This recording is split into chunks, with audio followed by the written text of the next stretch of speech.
mwasi na nga abela ki makasi na bane ko sentir que mwasi na nga ina kozala na ye lesu te tango nazalaki na maladi wana nazoko prier na lobi nzambe olingo zwanga mwasi na kotika na ndenge nini parce que na monaki déjà que ezalaki maladi bane ko mema ye na liwa. C'était le mardi là que le pasteur est rentré des États-Unis. J'étais triste pendant tous ces jours-là. Nous sommes allés accueillir le pasteur. Nous l'avions accueilli. J'étais toujours triste. Je n'ai même pas salué les amis. J'étais toujours là au fond. Quand le pasteur est venu, on l'a accueilli. Et puis, nous sommes rentrés à la maison. Là, c'était le mardi. Les mercredis, comme j'étais triste, je me suis dit non, aujourd'hui, je ne pars pas au travail. Je reste à la maison. J'irai seulement demain matin, très tôt, je serai au service. Alors, le mercredi là, je suis partie au lit très tôt. Arrivé là-bas, je me suis endormie. Vers 3 heures du matin, j'ai senti un coup terrible à la fesse droite. Je me suis réveillée. Je suis sursauté du sommeil. Je me suis réveillée. J'ai essayé de déposer les jambes. Les jambes étaient trop lourdes. Je n'ai pas su faire ça. J'ai fait tout. En tout cas, je me suis relevée et j'ai touché à la garde-robe. J'ai commencé à pleurer parce que j'avais très mal. Mon mari est sursauté. Il a dit, qu'est-ce qu'il y a, chérie? J'ai dit, j'ai trop mal, vraiment très mal. Qu'est-ce qu'il y a? J'ai dit que les jambes me font très mal. Alors il a dit, prions. Nous avons prié. Vers 5 heures du matin, j'avais un peu sommeil. J'ai dormi. Nabutu alalaki malamu te na tongo to lamoki yepsinga ki ayokaki kumoko babetaki ye na sima na likula ya na jambe droit ekotaki ye makasi pasi wana lokola mbeli batubaki ye. Alors to prier. Vers 6h30, il y avait des gens qui étaient déjà dehors. Moi, je me suis réveillée. J'ai dit non, si je dois attendre mon mari, à ce moment-là, je ne sentais plus de douleur. J'ai dit, si je dois attendre mon mari, ça sera difficile. Je vais aller au dispensaire. Je suis sortie, j'ai parti au dispensaire. Arrivé quelque part, j'ai senti encore des jambes lourdes et ça faisait encore trop mal. Alors, il y a un de mes fils qui me surveillait quand je partais. Quand il a vu cela, il a sorti la voiture, il est venu, il m'a pris. Nous sommes allés au dispensaire. Quand nous sommes allés là-bas, je ne savais plus comment marcher. Alors, au dispensaire là-bas, on nous a donné la chaise roulante. On m'a amené, le docteur m'a consulté. Il a écrit des médicaments. J'ai acheté ça. Nous sommes revenus à la maison. J'ai pris ces médicaments. J'ai vu que ça allait un peu. Je suis restée toute la journée, mais ça ne tenait toujours pas. Les matins, là c'était les jeudis. Les vendredis matin, je rentre là-bas, on me donne encore les médicaments. Je viens à la maison, bon, ça allait un peu. Mais les samedis, vers 5 heures du matin, mon mari devrait partir à Mbanzaboma. Comme je me sentais un peu bien, il m'a dit non, moi je vais en Mbanzaboma, je laisse la voiture, comme ça tu rentres au dispensaire. Alors le bien est que tikala malamu ponga na bane okene na ba Congo, ça qui na voyage. Na ke na trouvé ami moko amemanga na ba Congo. Je reste quelque temps après qu'il puisse partir, je reste, je sens encore des douleurs plus que ce que j'avais senti avant. Je suis restée au lit. Il est parti pour Mbanzaboma. Alors, le matin, les enfants ont ouvert la chambre pour voir comment si j'ai dormi. Ils m'ont trouvé là-bas. En tout cas, pas moyen de me lever. Comme d'habitude, on se réveille, on va à la chambre de maman pour voir comment est-ce que le papa est dormi. Alors, maman n'arrivait pas à se réveiller. Papa était déjà sorti en voyage vers le Bas-Congo. Alors, je suis entré, j'ai dit à maman, maman, descends du lit pour que je puisse vous vous amenez, nous allons à l'hôpital. Maman a dit, je ne peux pas me lever parce que j'ai très mal et je n'arrive même pas à poser mes pieds par terre. Alors mon fils m'a pris par ses deux mains, il m'a sorti de la maison jusqu'à me mettre dans la voiture. C'était difficile, je devrais la porter. Je l'ai portée, je l'ai amenée jusqu'à l'extérieur. En attendant, ma petite sœur était en train d'appeler papa. Là, je ne marchais pas. Parce que je ne pouvais pas marcher. Vous savez que l'enfant m'a pris comme un bébé au lit. Il m'a soulevé, comme on soulève un bébé. Il m'a soulevé comme un bébé. Il m'a sorti dehors jusqu'à me mettre dans la voiture. Il m'a déposé dans la voiture. Comme un bébé. Parce que je ne pouvais... Alors là, je pleurais parce que j'avais très mal. D'ailleurs, les douleurs ont triplé même. Ce jour-là, le samedi. C'est pourquoi je leur ai dit appelez votre papa, sinon il me trouvera morte. Je l'ai porté, je l'ai mis dans la voiture. Nous sommes sortis, je l'ai ravitaillé jusqu'à l'hôpital. Arrivé à l'hôpital, c'était impossible qu'elle puisse poser ses pieds sur terre. Donc elle était vraiment paralysée. Alors, nous sommes allés. Quand on appelait, là, on a déjà appelé leur papa. Babengingai, a téléphoné nga balobi, pa eboye azana maladie makasi. Ya on a zongaki, na zongi rapidement. Na ye na nzela na ko kuta na ye na mwana bazokende na hôpital. Na dispensaire. Nous sommes passés d'abord au dispensaire pour leur dire que nous allons maintenant à l'hôpital parce que ça ne tient pas. Ils nous ont conseillé d'aller aux cliniques universitaires. Nous avons décidé d'aller au Siloé chez le docteur Mbala parce que là-bas, c'est double. Il y a la prière, il y a aussi les soins. C'est comme ça que nous sommes allés au Siloé. Na moni ki azaki sérieusement malade bazo bimisa ye moya kotambolesa te bazui chaise roulante batiye bake kuna ba infirmier bazaki na capable balobi non il faut bokena ye na hôpital. Alors toujours solution que tu kena na hôpital nanu na clinique universitaire te faut que kena pas ya na Siloé na docteur Mbala parce que kuna toko au prier pe na ye docteur avant asala musala. Madame Annick, maman ayaki na problème ya paralysie ya membre inférieur. Azaki kosala ni sel ni urine. Nayaki bayebisinga ke simeki nanga azobela naye kotale na ndako tokomi na ndako babi te baza na hôpital mo na yolo nake yolo abi nanga abi te yo ifo tikala na ngai na bona tikalaki mpe na ye soki totika ine boye azosaka babesoin na ye nyonso tuka asipasi aza koreconnaitre te ke alingi asala besoin so masubi eye ebimi kaka asali te ye kaka bongo sere abandaki kotambola te azalaki déjà paralysé. Il lui fallait chaise roulante. Ba douleur ezalaki atroce. Abandaki kolela. Na bane ko sentir que mwasi na ngai na kozala na ye lisu te. Tango nazalaki na maladi wana. Nazoko prier na lobi nzambe olingo zwanga mwasi na kotikala ndenge nini parce que na monaki déjà que ezalaki maladi bane ko mema ye na liwa. Alors passe bane ko sanga na motema. Ils m'ont donné des antidouleurs mais ça n'a pas tenu. J'ai pleuré. J'ai pleuré comme un petit enfant parce que j'avais trop mal.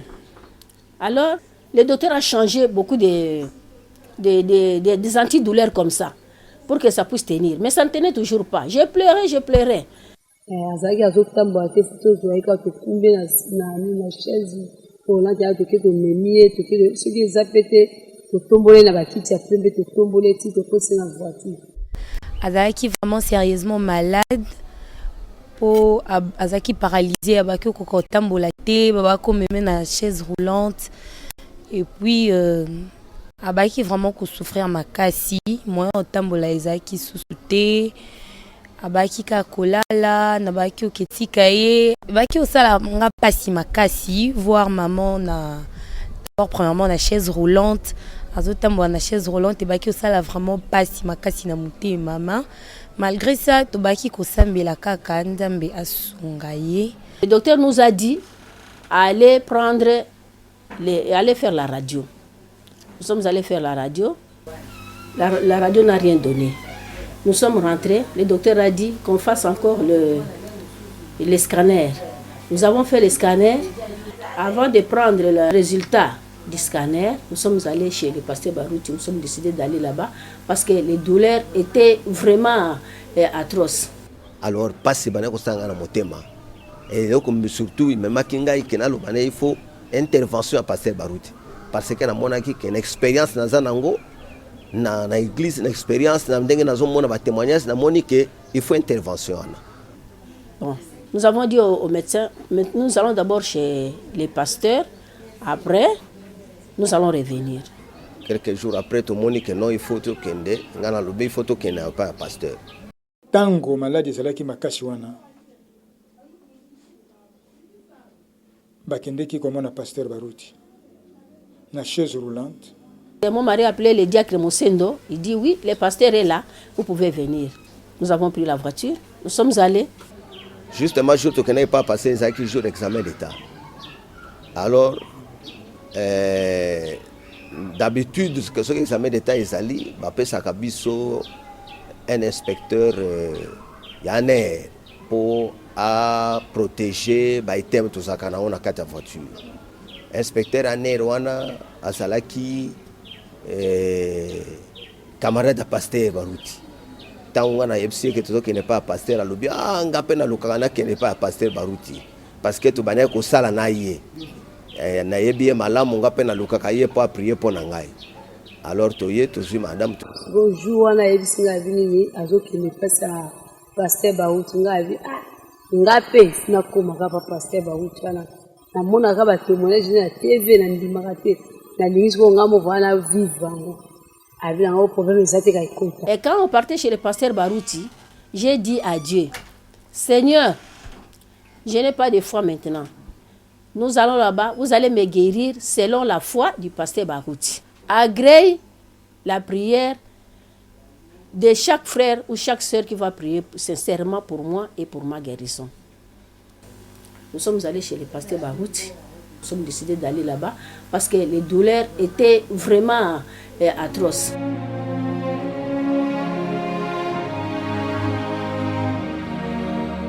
Effectivement, vraiment, Ayaki très malade. Azaki Ponanga, Azaki mourante. Sotali Okokana Mawa.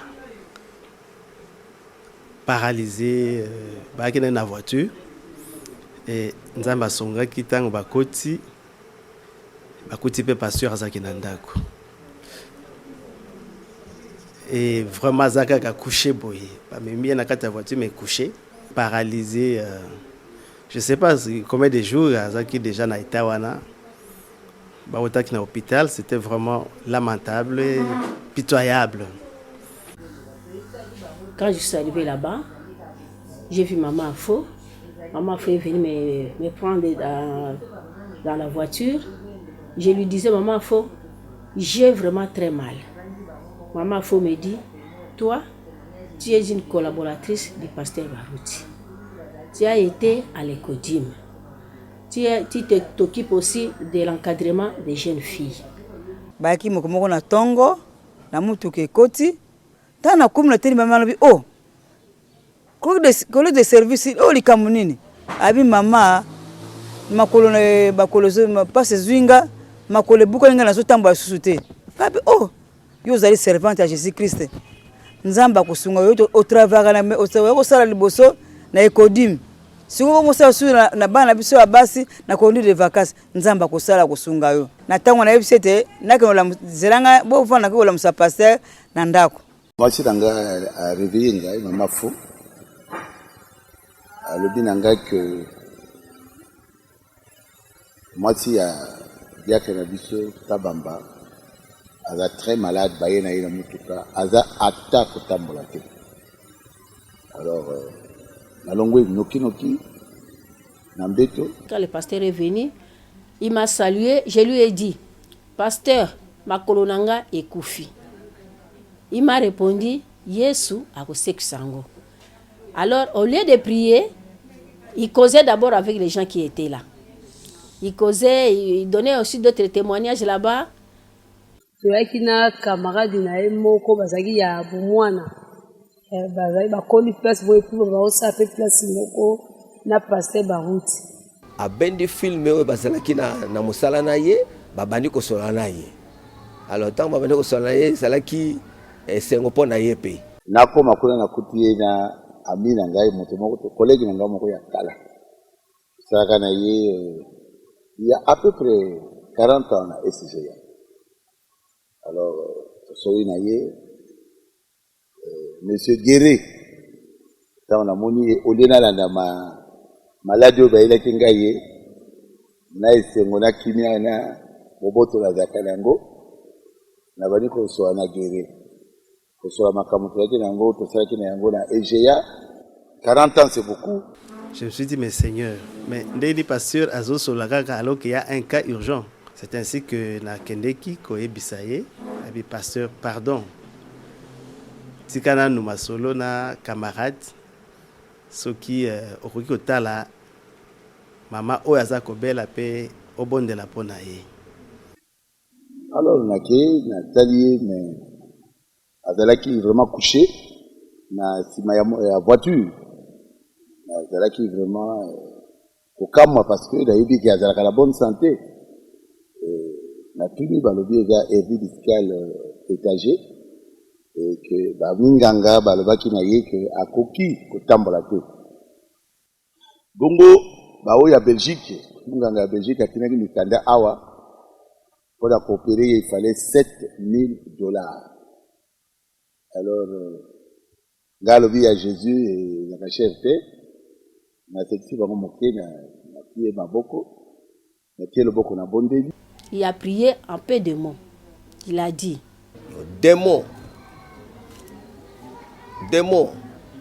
bima tika makolo wana libre bima na nzoto ya mwana nanga bima na nzoto. Les douleurs étaient parties. Quand le pasteur a dit Amen, Amen, alors les jambes ont bougé. Quand les jambes ont bougé, j'ai dit, pasteur, les jambes ont bougé. Makolo ya mwasi nanga ebandi ko bouger. Ebandi ko bouger. Alors, il y a bengi alobi ya kotal makolo. Tu es kotal makolo et makolo ils ont bougé makasi parce que abandi ko tambola te. Abandi ko tambola chaise roulante.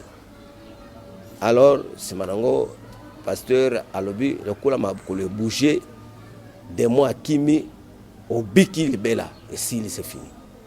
ayekaka po tozalaki na kati ya voiture semeki nanga mpe azokoka kokita te avandika abi te mwasi ya paster bauta abi nini akita te avandaka wana ngai mpe navandika mopanzi amwaka bauta aye loko aje kaka aye asimbi abi se ondimi ke yezu abikisi yo abi ati yebisa abi te ser makolo paster makolo nange ebukani nazokoka otambola te abi yezu aza na bomoyo ya kobikisi yo ngai mpe nazotala kaka nayeba va ndenge nini asalaka nini po abikisa moto na bamwa ko azalaka bien na eloko moko asalaka po abikisa me lokwaka aje aye kaka bo asimbi azosolola kuna apo aye asimbi ye kaka bakati lisolo yango le secrétaire nalobaki asimbi kaka semeki na kaka bona maboko asalika priere ya mokie na moko asika c'est bien pasteur na tamboli pasteur na telemi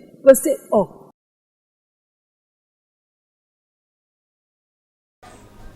tu constates que directement des mois abimi makolo bande ko bouger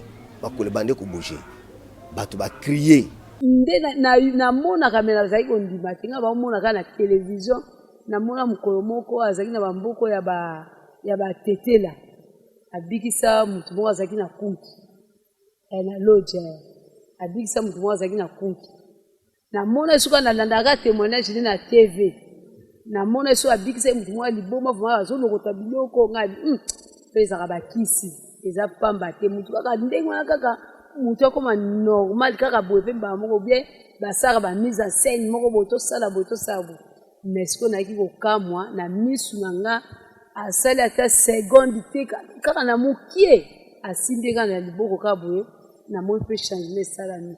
Directement j'ai senti toutes les douleurs parties. Les douleurs étaient parties. J'ai même oublié que j'avais des douleurs atroces. Alors, maman Fo m'a pris par la main.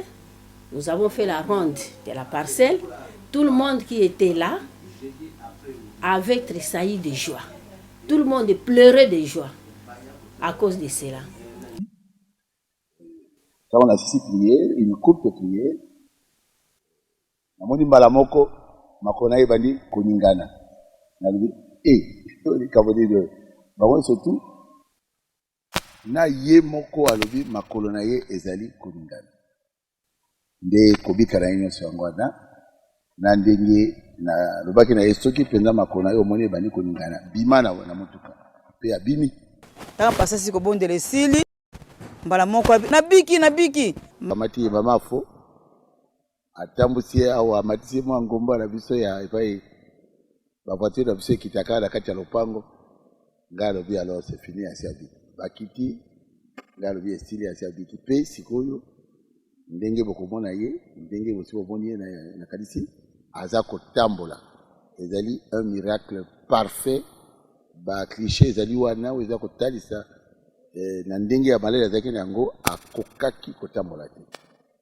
Pona vraiment ezaki esengo parce que ndenge ayelaki na ndenge akomaki changement ezaki monene pona biso ezaki déjà elemboke nzambe ayanoli na prière wana.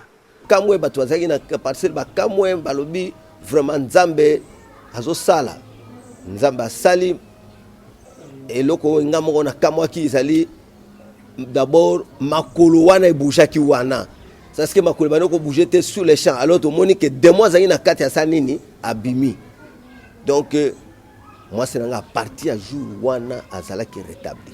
Tout le monde était en joie. J'ai marché, je suis rentré à l'hôpital. Les mêmes jours, on nous a donné la réponse du scanner. On m'a dit que j'avais l'hernie discale étagée. Je ne sais pas. Moi, je ne connaissais pas la maladie. C'est la première fois que j'entends de cette maladie, l'hernie discale étagée. Alors, le docteur a dit que c'est une maladie qu'on ne traite pas ici, on traite ça à l'extérieur. Le médecin nous a dit non, c'était l'hernie discale, tout ça. C'était la première fois qu'on entend parler de cette maladie, hernie discale. Bon, on devrait soigner ça selon les médecins en Afrique du Sud ou ailleurs. Ce qui m'a coqué, c'est na tango wana. Ba sengela ki kokende Inde. Kasi ndenge toloba ki m'a coqué, c'est te. On est venu nous dire qu'il y a un médecin à Mama Yemo qui traite cette maladie. Il vient de l'Europe, il fait des navettes, il vient ici, il opère, il rentre en Europe, c'est lui qui a du matériel. Nous sommes allés à Mama Yemo, nous avons trouvé le médecin nous a demandé $7,000. D'abord, le médecin a regardé parce que mon mari portait l'habit là des enseignants. Il lui a demandé, toi, qu'est-ce que tu fais? Tu es enseignant? Mon mari a dit, oui, je suis enseignant. Alors, il a rigolé, il a dit, oh, enseignant, mais vous devez me donner $7,000. Alors, nous sommes rentrés au Siloé. $7,000, on s'est dit, bon, c'était trop. Alors, on s'est confié au Seigneur. Tozonga ki kuna na hôpital ezalaki kaka ba na formalité parce que comme ça qui biso que sur les champs leur pasteur ba bengani demo wana kimi problème ezalaki de sauter donc to moni pe changement makasi là to utai pa ba utu to zongi kwa batu nyos bazali ko yokele mawo aussi bien ndenge ni akoma kaka handicapé ya mbala moko bo nga peso na bimo esi na kwele na osolo nga bia belite loko moko te ka la muki ka boye na ndenge akoma handicapé le to zongi na ye to zongi kuna na hôpital bato bateka na coin ya hôpital bato bateka ba mama koe to bateka kana bango nyoto ponga mna za ko sola na baba butu to sera yepi bo atamboli nga bi o nga moni na yoka kamena vivre to uti pa passer ba route passer ba route asaleka prier moya mukie abiyanga azongi bat mama batuni babi azongi ngabia nandinga azongi kaka na minute wana atelemi atamboli mopende omoni to kitina ye nandinga azongi na ni batu nyoso tu ezolekela mama bazondima te le temps que papa pasteur abondeli pona ye azongi to moni amélioration alors abandi ko ningisa makolo abandi ko mewa pe ko vanda bala moko pe ko telema atelemi pe abandi ko tambola donc c'était vraiment pour nous un secours divin. Ayaki kozonga ntango ayaki kozonga douleur ezalaki esili azalaki suna douleur te. Et tomoni mpe changement abandi kosala sel ye moko mais tikalaki kosuba azosuba te. Le soir, quand je suis arrivé à l'hôpital, j'ai vu maman en train de marcher. Alors je lui ai demandé, qu'est-ce que tu as fait? Comment est-ce que tu peux marcher comme ça?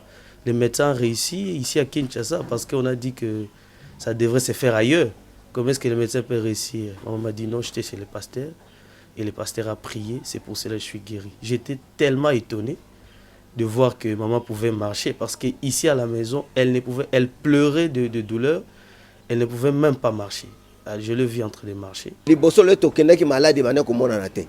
Tango biso to zongi ba moni siko malade ke ezalaki hernie discale. Tango basali examen, to monaki na examen on eloka makasi ezalaki mingi bezaki hernie discale. Ezwaki ba vertèbre 4 boyi.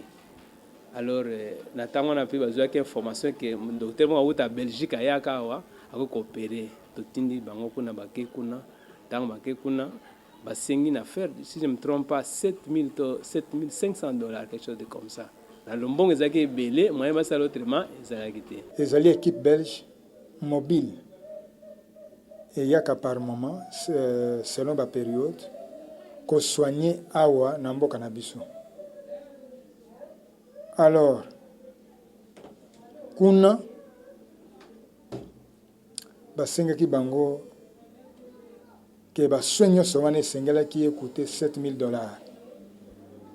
Ce qui balingi ba traité parce qu'il fallait attendre wana ba opérer. Libota ezaki na makoki wana te. $7,000 na mbalaka kapo ba ko opérer mwasi. Pour nous kolomana bino ke ezalaki très grave. Docteur oyo autaki poto apesi biso ku na mokanda ozomona ezalaki ku ya ba frais to futa alobi boy ezalaki apesi devis estimatif de coût de soins devis wana ezalaki boy intitulé de l'intervention de compression médulaire plus arthrodèse ba terme na bango ba minga kakuna ezalaki très difficile pour la biso albi ku ya liboso ku implant et matériel connexe albi $4,000 honoraires médicaux $1,500 hospitalisation $1,500 total $7,000 médecin wa hutaki poto albi maladie wana pona na opérer yango il faut payer $7,000 après si les trois aspects pour nini to pesa yango et pour donc prouver que izalaki vraiment maladie moko très grave baki il faut passer l'opération na un ou bien médecin mo autaka poto ayaka par semaine à ça sur 3 jours kaka après zongi donc tokutaki pe na docteur na bifu asenga biso $7,000 pour la salle d'opération. Mais, pasteur Baouta Salisie, 101 cas. À cette cas, il fait les cas à Boylo, et les cas n'a pas maman, Baouta na correct, wana. Et les cas, ah, Moussa Kendaki a tombo là. A zongi mon bien, prière, kaka. Je veux dire, c'est pas prière, au bassin. Fois, il n'y avait pas des urines, il n'y avait même pas de caca. Alors, on m'a mis des sondes. Partout où j'ai parti, j'avais la sonde. Si on est petit, il est beau, alors ça, quand on a besoin de nous, surtout quand ça qu'on reconnaît que anga ça besoin sur ma souleye dinika ka salité ga bon. Pendant kaka ba difficulté na ye wana ba besoin na ye et ko sala ke to zui ata kinésithérapeute pour sala ka ye ba kiné mais ezaki ka ko simba te. Ba osala ba kiné mais azoko kaka ko sala urine te azoko kaka ko sala sel te. Ezaki vraiment kamo to zaki nango très difficile na centre na biso. Et pas et wapi biso nyonso to zaki so to komika na tongo foto kota na chambre wana totala to na maman ndenge nini osali urine osali sel kaka bongo chaque jour. Avec les sondes là, j'avais difficile Parce que ça fait aussi mal. Les sondes ont traîné. Parce que là-bas, j'ai fait au moins 2 mois déjà à l'hôpital. 3 mois, 2 mois et demi. Les sondes faisaient déjà mal. Je suis restée là-bas. Le docteur Mbala, comme il a dit qu'il va essayer, il a commencé à essayer. Il prescrivait des médicaments, on prenait, tout ça, pendant tous ces temps-là, tous ces 2 mois et demi-là. Alors, quand les piqûres ont terminé, nous avons demandé au docteur Mbala que nous devons sortir.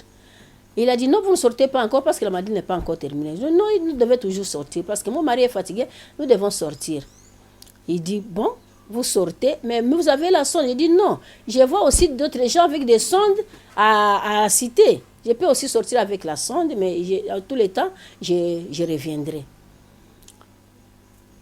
Il nous a accordé, il nous a donné la permission, nous sommes sortis. Mais je suis sortie avec la sonde là des urines. Mama e moko azalaki na kondima. E moko azalaki omona bengi biso bibolongo la sonde.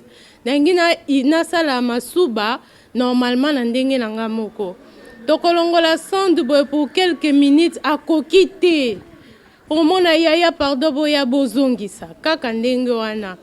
Arrivé à la maison, chaque fois la sonde me compliquait, je rentrais à l'hôpital, la sonde me compliquait, je rentrais à l'hôpital.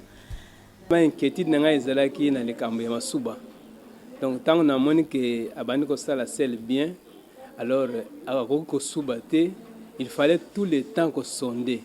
Ce que botie sonde masuba ezoleka bien. Ce que bolongo li sonde boye mbala moko masuba etondi et ne peut pas ko suba na ye moko alors vessie ko vimba et bandi ko sala passe makasi de telle manière que et bebisi journée ne nyonso mobimba. Alors, le docteur a décidé qu'il va faire des exercices pour avoir un suba. Au sonde, alors, ton suba est comme belé, tant on suba comme belé, avant de faire sonde, on a pour ça, pour ça, suba ma casse à suba. Mais, exercice qui passe ma casse pour naïe. Tant on suba que ça les passe ma casse, azol a besoin de suba, mais docteur, non, bon, tu as une sonde. Alors, elle a souffert un exercice wana. Elle dit brisque mais on continue boendenge nini moto pona masuba yango mais azo ko suba te versi etondi masuba zo bimate. Alors moi j'étais vraiment inquiet na quand ça n'a pas mingi donc vraiment c'est moi il fallait que recourir na Nzambe pour asala quelque chose pour naïe. Ce jour-là, je suivais la prédication du pasteur Barouti à la télé. C'était le dimanche où il est rentré de Mwanda. Je suis restée moi-même au salon, j'ai suivi la prédication. Quand le pasteur prêchait, il a dit que vous devez soutenir votre pasteur, c'est la recommandation de Dieu. Directement, là, à ce moment-là, j'ai parlé au pasteur Barouti. Je lui ai dit, mais pasteur, si ça n'est ainsi, si on parle que vous devez soutenir votre pasteur, moi je te soutiens, pasteur, je te soutiens. Mais pourquoi est-ce que je traîne avec la sonde au moment où je te soutiens? À ce moment-là, quand je parlais comme ça, les urines qui coulaient. Je me suis dit, bon, d'où viennent ces urines? Je me suis relevée, je voyais que les urines continuaient à sortir. Or que j'avais la sonde. J'ai dit, bon, je vais d'abord vider la sonde, je verrai si les urines vont continuer à sortir. J'ai pris le pot, j'ai vidé la sonde, mais les urines continuaient toujours à sortir. J'ai réveillé mon mari, j'ai dit, chérie, tu sais que j'ai fait pipi. Il s'est réveillé, dit, oui, c'est vrai, oui. Bon, nous nous sommes dit que demain matin, nous allons à l'hôpital pour dire ça au médecin. Même au jour, il y a qui n'a tapis, azolanda, pasteur Barouti a prêché. Donc, pasteur Barouti a fait ce conseil. Serviteur de Dieu, pour respecter serviteur de Dieu. Alors ngana respecta kayo, ngana ngana respecta kayo, alors yo lobi bongo ngana lingile lope nzamba sala ki. Asubi po abana ko subate. Le matin, nous sommes allés à l'hôpital, nous avons vu le médecin, nous avons expliqué. Le médecin dit non, moi je pense que le numéro de la sonde là est petit plutôt, il faudrait un numéro encore plus grand. Ah, dans mon cœur, je me suis dit non, c'est pas comme ça. Si le numéro de la sonde était petit, alors les urines n'allaient pas sortir. Mais si les urines est sorti, sont sortis, c'est-à-dire que je suis déjà guérie, j'ai déjà fait pipi, je ne peux plus encore porter la sonde. Alors, quand on m'a dit d'acheter une autre sonde, je me suis dit non, ne me changez pas encore la sonde. Et attendez, nous allons voir, que je reste en observation, vous allez voir nous allons voir si les urines vont continuer à sortir. C'est alors que le médecin a dit oui, qu'on la laisse en observation. Nous sommes restés en observation, je suis restée en observation plutôt toute la journée. Heureusement, toute la journée, les urines ont coulé et à la fin, le médecin a dit que c'est ça, réellement, j'étais guérie et qu'on devait enlever la sonde. Alors, jour wana, Amonika Subaki, Asubi, Alotokepe, Alungule Basonde, na lero boyazana sonde. Donc, vraiment, tout s'appelle, tout remercier le Seigneur Jésus-Christ, na nenga salaki. Un jour, je suis rentré de l'université. À mon arrivée ici à la maison, je vois maman en train de danser là devant son salon. Elle était en train de danser. Oh, je suis entré, je lui ai demandé pourquoi tu danses. Elle a dit non, on m'a enlevé le sonde.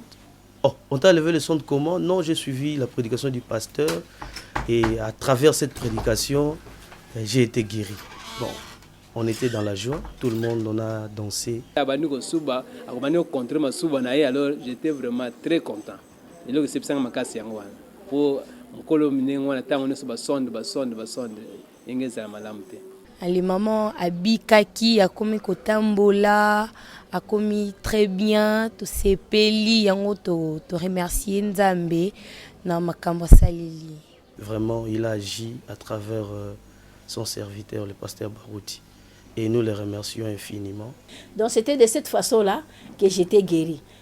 D'abord par les douleurs que j'avais, le pasteur a chassé les démons, je n'avais plus de douleurs, on m'a soigné. J'ai marché parce que le médecin avait dit que je ne pouvais pas marcher. Toutes les deux jambes, je ne pouvais jamais marcher, Mais j'ai marché, bon, avec la sonde aussi, à la maison. Quand j'ai suivi la prédication du pasteur, c'était passé comme ça, comme je vous ai dit là-bas, et les urines sont sorties. Jusqu'à présent, je n'ai plus le problème des urines. Les urines sont sorties, je suis en bonne et due forme.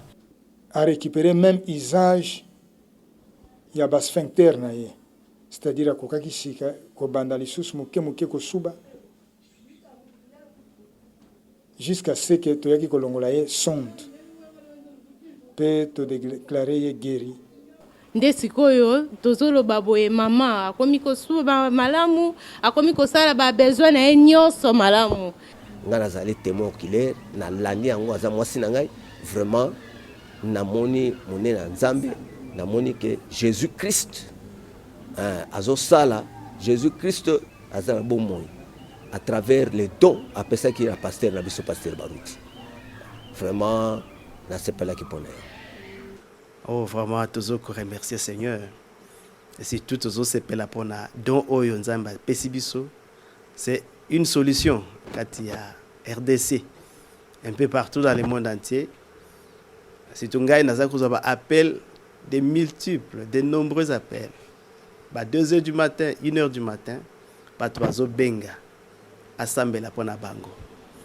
En tant que moto ya des fois na cause quoi la moi difficulté, moi murmure, mais nazo komitia na vraiment na pasi ya baninga wana na lati poso na bango oui c'est vraiment une solution.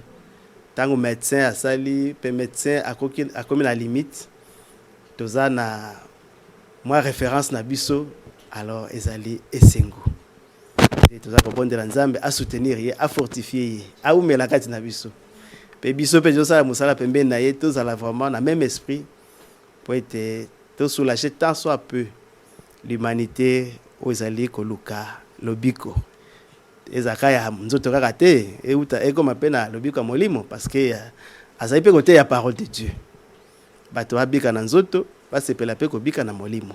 Tokomaki na mama ye